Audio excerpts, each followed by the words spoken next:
the part they don't like is all of that scut bullshit that we have to do in the background to manage processes, to polish, to do all of that stuff.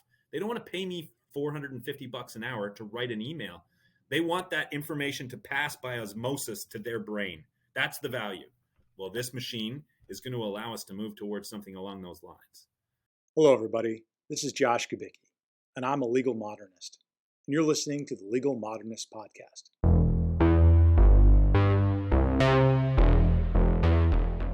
And what I thought would be really helpful, especially for the readers of Brainiacs, I mean, here you are, you're a firm.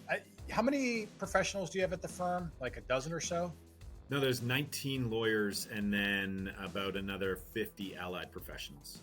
Right. So a sizable firm, right? And it looks like you guys have just taken a running leap into generative AI. So maybe start there. Like, did you get on the AI sort of bandwagon with the recent release, back in November of ChatGPT 3.5? Were you guys on it beforehand, kind of just like dipping a toe? Like, just share with me sort of what your journey has been into exploring AI in the firm. Sure. Truthfully, this is the manifestation of a dream I've had for 8 years. It is something that as a young professional, I always thought was just me being lazy. I have always sought out ways to get rid of the stuff that I think is awful and mundane. And really I was like, I must not be cut out for this because I think I'm lazy. I don't like the filing and the paperwork and the manual processization and all of this stuff that just doesn't seem to be speaking to why I started doing this job in the first place. And to actually finally align the value proposition between the client we serve and what the lawyer wants to do, because it is so misaligned right now. It is inherently broken. And so I think of law work and professional services work in 4 types: rote, robotic, skilled, and bespoke. And the first 2 definitely need to be automated. And I think we're there now, which is incredible. Like, that is so amazing. The third one, arguably, which is skilled, 1,000 lawyers reading 1,000 leases so they know how to write leases well. That's skilled work, no question. But is it the best use? Is that the best way to go about learning leases? And then bespoke, which is sort of where I always wanted to get and never thought I would. And now after 20 years, I'm finally there, where I get to get asked really interesting questions from clients. And lo and behold, I know the answers. I'm always so shocked that I know the answers to these questions. And I get to just focus on that stuff. And I think that's where we all want to be. And I think that AI is the way to get us there far more quickly.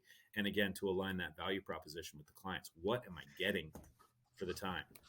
So there's so many things to unpack there. And I want to make sure we get back to your specific roadmap, because I think that's really a great tool for other firms and lawyers and even in-house teams to model after. And the way you guys did it. So let's put a pin in that, but I want to hit on what you said: rote, robotic, skilled, and bespoke. Yeah. So a few issues ago, I wrote in Brainiacs the lack of cognitive friction that using AI might create. And I had a number of people reach out. And actually, I talked to someone yesterday who's writing an article on this for training. Isn't cognitive friction essential for training purposes? And so he and I were talking. I was like, well, my take, and I want to get your take. I said yes. But unfortunately, the way the legal profession has gone about this is very ad hoc, fragmented, and we call it mentoring, and we know that's very uneven. And it's basically a lazy, my term, way of quote unquote training people. Like, well, let the new associates and lawyers, they'll just throw them into documents and they're going to figure it out. Okay, I get it. Like, just throw them into the deep end. But we're not really good at reinforcing education or learning. It's kind of like the cream will rise to the top, as sort of we say. So my point was, you can create cognitive friction still using AI. You just have to be more intentional about your learning and development programs. And sort of we went into that. But I wanted to get your take, because as you displace all this work, what's your take? And how do we train? How do we teach? First of all, I agree with what you're saying 100%. And then I have a slightly different perspective on it. And that is that we change how we train. So right now, a lawyer learns leases by reading 1,000 of them, seeing how they differentiate from one another, seeing where the problems occurred through that experience of 1,000 leases. That's not going to be the case any longer because they're not going to be drafting the leases. The machine will be drafting the leases. So how do they learn them? They are intelligent problem solvers inherently because that's why they became lawyers. So their job will then be to test and look for problems in the leases themselves, not to just know a lease by seeing 1,000 leases, but to test the data they're receiving. Their job will be not just to regurgitate and learn through rote regurgitation. Their job will be to review what's received, to spot those things that set off their spidey senses and their ideas that there could be problems with this, to flag the risk clauses and test them by reading about those types of clauses, by understanding the law that gives rise to those clauses, by understanding how the courts have treated disputes about those clauses. It won't just be, oh, here's the same clause about novation, here's the estoppel clause. It will be, why is there an estoppel clause? I need to inform myself on why there's an estoppel clause. I don't know. And that will be how the learning takes place. So I think it'll be a far more efficient, pointed way to go about it. And again, I think inherent in that is a more disciplined sort of feedback loop with those people who have the domain knowledge and understand where the risks largely live, to provide even further efficiency, because you don't need someone rereading a clause that hasn't been litigated in 30 years because they're not entirely sure about it. So yeah, I think it's just, we have to treat the training and how information is gathered differently. It will be an exploration as opposed to just being buried. Well said. Right. Yeah. It's like, yeah, just massive amounts of throughput, and you hope through osmosis. Again, I know firms, there's lots of good training programs, so I don't want to be too stereotypical or generalized here. Lots of firms have really decent training. They take it very seriously. It's very easy to sort of bash lawyers and all that. But I would say, and I've seen in large firms and small firms, that training more or less, it's not truly intentional. It's not planned. It's not executed well. There's a lot of, well, they'll learn by doing. This classic, well, you got to learn by doing. Yes, and to your point, it's like, well, yeah, you can structure the doing, right? It just it shouldn't be just this wild, like, review 1,000 leases and you'll pick up some stuff. But being a little bit more focused and deconstructing leases, analyzing leases, understanding might be more effective, though it would require more intentionality on the firm. So it'd be interesting to sort of see where that goes, and using Gen AI to reinforce learning, right? Because there's lots of potential there as well. Exactly. So what wasn't available easily without a huge amount of heavy data moving was, like, for example, the standard commercial lease in all its forms, with commentary as to each of the sections and their validity and the potential pitfalls. Like those, that isn't, that you could click and open up when you had a question. All of those sort of more interactive learning processes are so much more available now. Before, it was really, you sat down with the senior partner and they would explain the novation clause to you and give you a war story and maybe tell you what you need. And then you'd have to take that, consolidate it, and then somehow with your brain make it useful in general application. And that's fantastic if you were lucky enough to get that. Most weren't. They just read a novation clause. They're like, what the hell does novation look like? Google novation. So with these technologies, all of these teaching models will be far more accessible. So I think the fear of, like, we're going to wipe out the first 5 years of lawyers with machines, I think it's short-sighted and facile.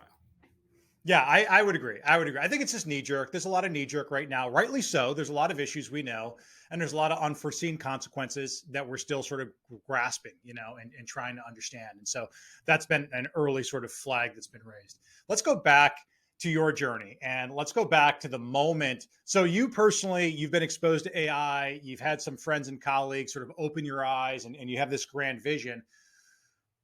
At your firm, like, what was the moment where you're like, no, I'm going to, because I understand what you've shared. You did not just keep this a lawyer thing. Everybody in the firm is going along this journey with everybody in your firm. It's not just a lawyer and then the business people are not included. You've, like, sort of been inclusive, if I understand correctly. what was that moment? Like, what made you say, no, no, no, no, I've got to start something that's firm wide. We've got to go on this journey together. And then I want to break apart how you sort of structured the, what I'll call the serious and then the experimental play, because the way you've set it up is, I think, is just fantastic. But take us back to that moment you decided, nope, we're going to go all in. I think two things motivated the decision. One, and I will admit, I think this probably motivates a lot of really great, innovative, to the extent that this is at all innovative decisions. It's just so much fun, and I wanted to share how much unbelievable fun it is. Like it's like we're in the future and we get to play around. All of a sudden, everything changed. We're there the day the Gutenberg press got released. Like it's what? So let's explore this thing. It is going to impact our lives in a way that we cannot yet currently understand forevermore. So let's go and see what's happening with it, and let's get out there early. And two, based on sort of the latter half of the first piece, it's going to be everywhere. And if we don't learn about it, if we don't embrace it and understand it sort of elementally, we're going to be way behind on a learning curve that we could be way ahead on. And so it's fun and we can get ahead. It seemed like an absolute no-brainer. So that's what motivated it. And I mean, all we do as lawyers is language. If ever there was a tool for lawyers, like lawyers are like, oh my God, it's the end of the world. No, it's the beginning of a new one. We've got a tool specifically designed to do what we do. All we do is language. That's all we have. We don't produce widgets. We don't construct buildings. We use words. So that's it. And another country heard from my dog. Yeah, that's okay. I'm actually, hopefully you can see my screen. I'm sharing your homepage in the screen right now. And yeah, I just, you say, I'm picking up on your enthusiasm, your energy. I mean, your firm already stands out, right? And so it's not a surprise. Like when I went to your website and I see this, I'm just like, oh man, I mean, just look at this graphic. I mean, the left and right pane, you are all over this, and you have, I would say, and literally, Quinn, you and I literally just met. So we have no prior relationship. I've got no reason for sharing this, other than that it seems you have grasped the Holy Grail that a lot of firms are trying to grasp, and that is getting authentic about actually being innovative and doing something about it, not just slapping it on your website. You've got a very clever, very engaging website. I love it. But you're also backing it up. And we could have stopped here. We could just stop here, and many people would be like, oh my God, Quinn is doing an amazing, what an awesome law firm and all that. Okay, let's get to the meat of it. So you shared an 8-week plan, right? An 8-week roadmap. So how did you, why 8 weeks? What's magic about 8 weeks? How did you sort of come up with this plan, and walk us sort of through why you took this serious? You built a project plan and sort of your approach.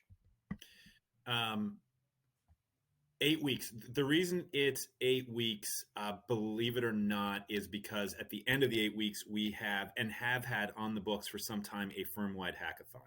And for those who don't know, a hackathon is an event where you bring people together.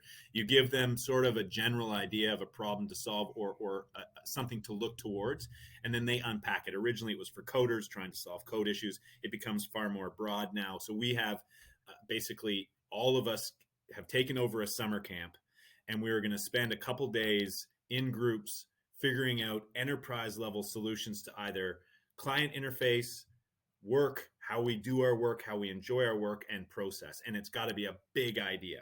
And even if it goes nowhere, it can't be small. We don't want small ideas. Only big ideas welcome. They put the work together. They create a pitch deck. It's pitched. We all vote, and we decide whether we're going to institutional or operationalize it. The date for that is at the end of the 8 weeks. And so we go into this hackathon, and the world's just changed. The world has just changed completely between when we plan this hackathon and when the hackathon's actually going to happen. So we needed to get this AI piece into it, because if it's not factoring into most of the plans that people are presenting, it sure as hell should have been. So we needed to get them conversant. And again, the curve on this is so short. Like, it's crazy how Yeah. short these curves are now. And this one is going to be one of the shortest. So it's going to have the most profound impact. And the people who are really getting out in front of it are getting out in front of it in a big hurry. And so we wanted to get out in front of it in a big hurry while still being safe, getting buy-in that was authentic, and then coming up with actual use cases that helped us do what we do better. So on use cases, let's talk about Darth Vader. Like where did Darth come from, and how did you feel? I'm just going to say psychologically safe. I could see lots of lawyers cringing, like, oh my gosh, what did he do? He's using a Star Wars reference. Like, explain your thought behind using Darth Vader as a proxy to get people into this. Yeah. Everybody has something they geek out about. Everybody. It doesn't matter who you are. It might be needlepoint, or it might be 1990s alt punk, right? Like the spectrum. Right. But I think universally, as sort of a geek subculture, you could go to Star Wars or Star Trek. And clearly, Yeah, I'm not safe. going to go to Star Trek because as if. So Star Wars was sort of Star Wars was sort of the ubiquitous universal call for people to geek out about stuff that they thought was fun and interesting as the first point of entry into the use of the large language models, ChatGPT. It was go and play, make fun with the things you find fun and see what it can do. Make a list of your favorite alt punk bands in alphabetical order and then have it produce a limerick about it. Like, and immediately we created this Slack. So we've got this internal instant messaging. For those who don't know Slack, it's like an intro web of instant messaging throughout our firm. And we created the ChatGPT Slack channel for everyone. And immediately it was just deluged with these crazy, nerdy, like subculture references where people had found their thing and they pumped it in, and there was like the best types of cats in order, and like it was amazing. So that's why we use Darth Vader. And then, of course, you got the International Criminal Court's decision on Darth Vader, which Yes. is pretty cool. Yeah, it is. It's I don't know if you're just a sheer genius or what, but there's so many layers on this. I mean, think about the camaraderie. It sounds like you have a great culture to begin with, but if you didn't, or it was marginal, or if people didn't really get to know each other, just setting up the tool and exploration. Even if you weren't using Slack, it was email, just allowing every individual in the firm to like go geek out with it. Go do something creative that interests you and then share it. Think about how much you've probably learned about your colleagues. Think about how many people are learning about each other, and laughing. And it's such a clever mechanism for change management. I mean, and that's this conversation in my mind. Yes, I want to, continue to talk about the specific use cases for generative AI, but I was like, man, the change management that you're doing by being so inclusive, by being completely lowercase d democratic about it, by making it not immediately about work, right? I mean, I think that's that you didn't make it immediately about work. It's no, go figure out how much fun you can have with this on your own terms, right? We will get to the work, but that's coming right at the end of the 8 weeks and throughout that. But start with play first. And I love that idea. I think it resonates deeply. Here's the question, though, that I know a lot of people are going to be asking. This sounds like a really big investment. You've got people time, right? You got non-billable time. You've got distractions. This is a significant opportunity cost, maybe. I mean, if you were going to look at this stuff at sort of how much time you're investing when you could be doing quote unquote other things, walk us through and share us what you can. Like, how are you thinking about this from an investment standpoint? Because people are probably spending a lot of time on this, right? I mean, they could be doing quote unquote other things. Where do you stand on this, and how are you sort of measuring the return on investment? Well, I mean, in terms of a big picture on our ethos, we were and are the first law firm in Canada to introduce a 4-day work week, We pay people 100% for 80% of the time, and they produce 100% of the output. They have, in fact, produced more than 100% of the output. That's how we build everything here. So giving them the time to have fun is, and to really engage in this, and in doing so become skilled prompt engineers, the ROI is definitely it. First of all, we haven't seen a dip in productivity, but secondly, the ROI is going to manifest when we start having these people who now understand what the hell this tool does, coming up with use cases within their teams, both from a process and actual like document generation perspective. So yeah, I mean, we are all about abundance. And this gets a little new age and touchy feely, but I believe, and like philosophically and in terms of IO psychology, there's abundance versus scarcity models. We're an abundance model. You give people as much as you possibly can, and lo and behold, the ROI is magnified. For every 1 unit of goodness that we deliver, we get 1.5 to 2 units of return on that investment. The universe manifests the abundance. And I'm sure that there are quantitative analyses that support this. And certainly there are unlimited qualitative reports and studies that support this. So that's where we're at. We want them to have fun. We want them to buy into it. We want to create solid feedback loops. Like, I mean, this is not just purely altruistic. It just makes sense. Good, solid feedback loops they feel safe in. We want for champions within each of the groups to naturally demonstrate themselves, because you'll always find people who are even more blown away and into it. And you wouldn't know just by saying, hey, who really likes AI? Who really likes ChatGPT?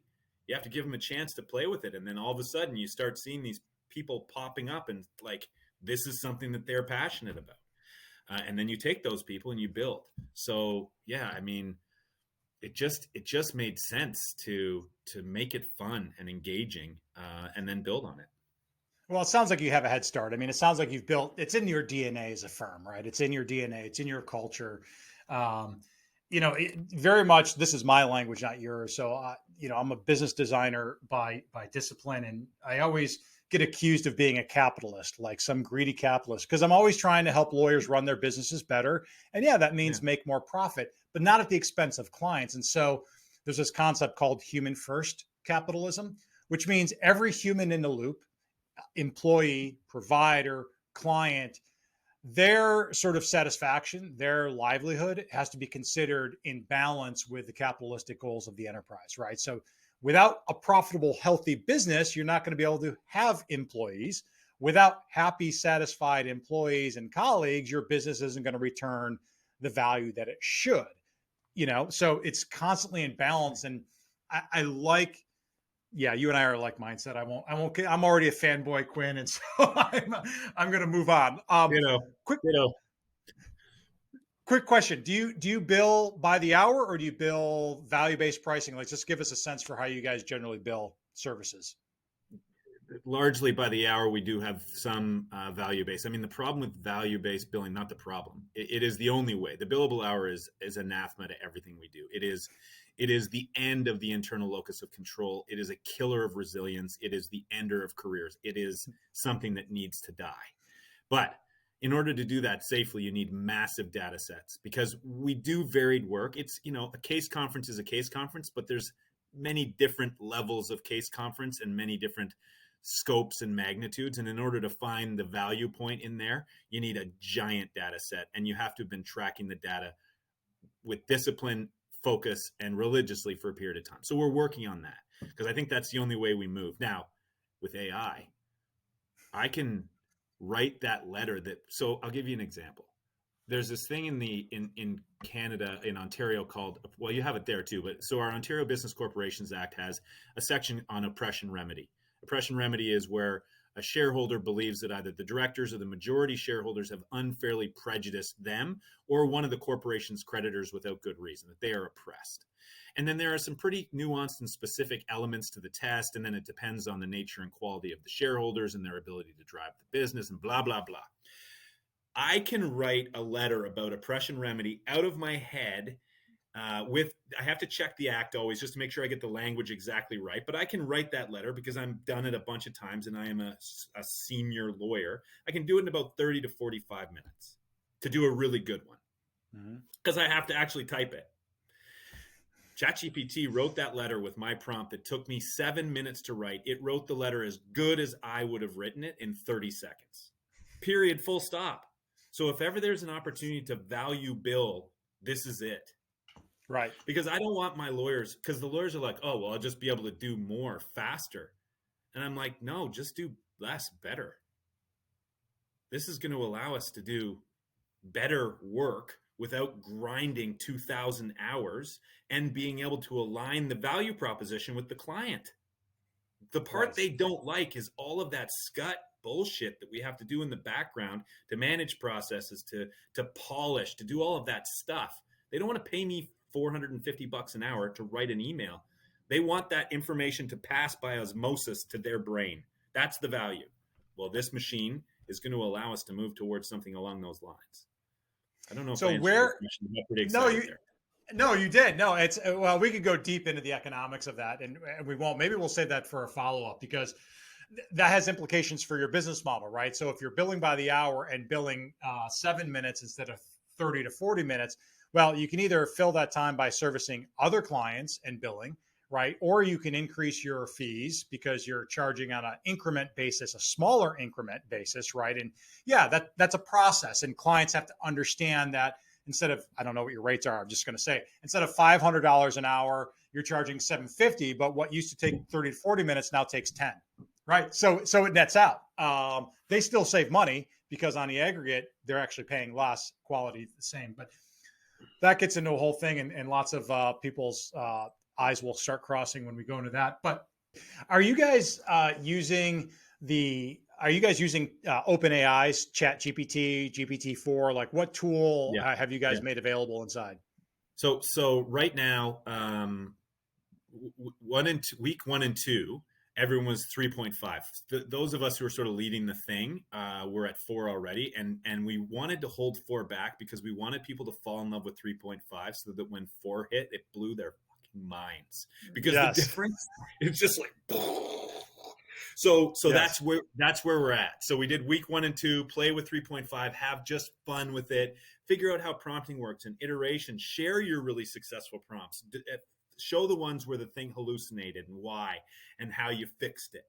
And then week 3 and 4, we roll out a couple of different things, which is GPT-4, which is just like, again, just mind blowing compared to 3.5, and some interaction with the internet, so that the corpus becomes live now. Now you're working with current data and links and seeing the problems that people are having. I saw this amazing comment in our Chat GPT Slack that said, I'm not really loving the results I get when I go live on the internet. Like, it's not, I want it to produce something for me, and what it's doing is just sort of telling me about what the internet says. And that's exactly right. So if someone else in the conversation says, yeah, when I want it just to produce language for me, when I want it just to write something and I'm telling it what it needs to conceptualize and I don't need extra data, click the web off.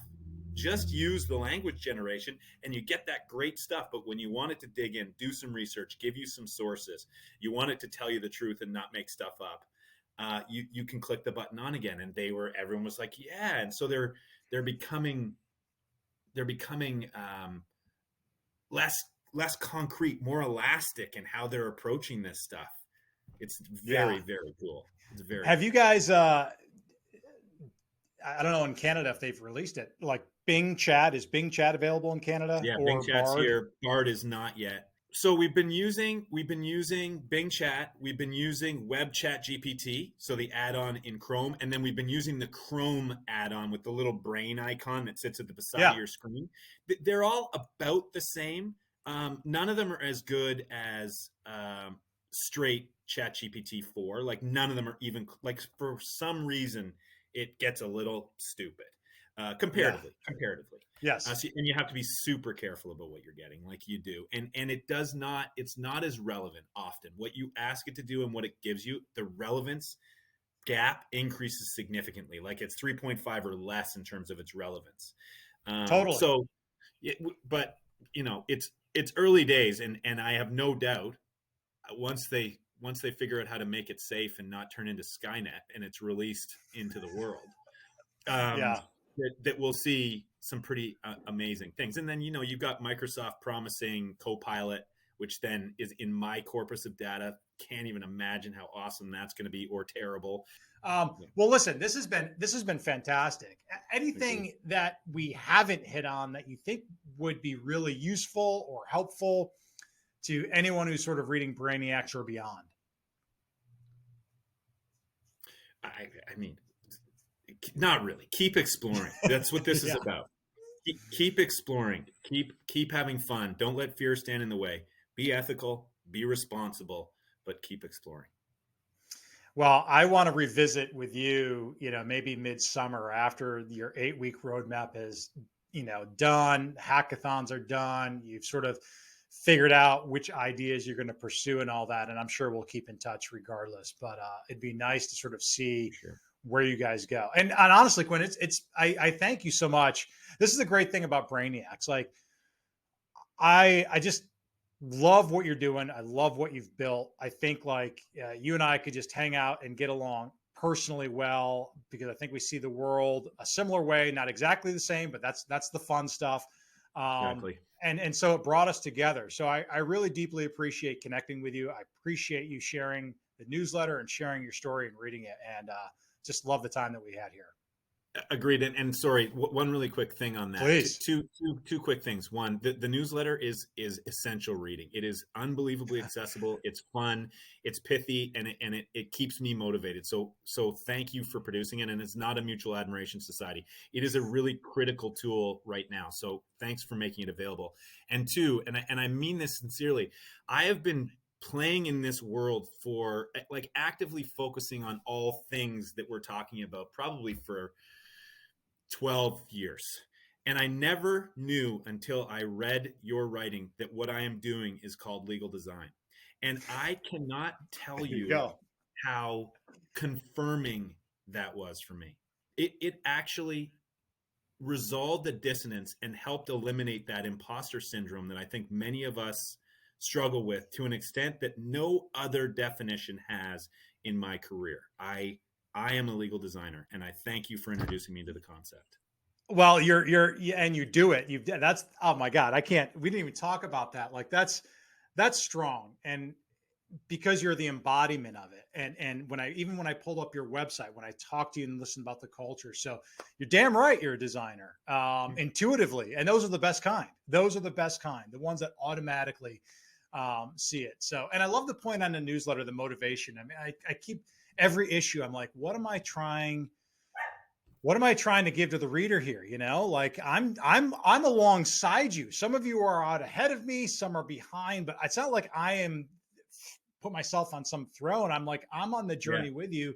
Yeah. And I like what you said. It's a good motivator. And I think that's the power of the daily newsletter. It's like, man, somewhere Josh is typing away and it's gonna hit your inbox. Like he's working, he's doing it. Like I got to stay there with him, So that's actually gives me motivation too. So, well, listen, man, I really appreciate it. Awesome connecting with you. I'm going to connect with you again. If people are interested in picking your brain or following you, like what's the best way? So you're not inundated. Like what's the best way you want people to connect with you? LinkedIn, email, like where should I point them? LinkedIn and email is fine. Absolutely. Okay. I can't guarantee an instantaneous response, but I will reach out to everyone who connects. Awesome. Well, listen, Quinn, best of luck on the venture results. I can't wait to see how that goes. And honestly, a true pleasure. Thank you so much. Agreed. Thank you.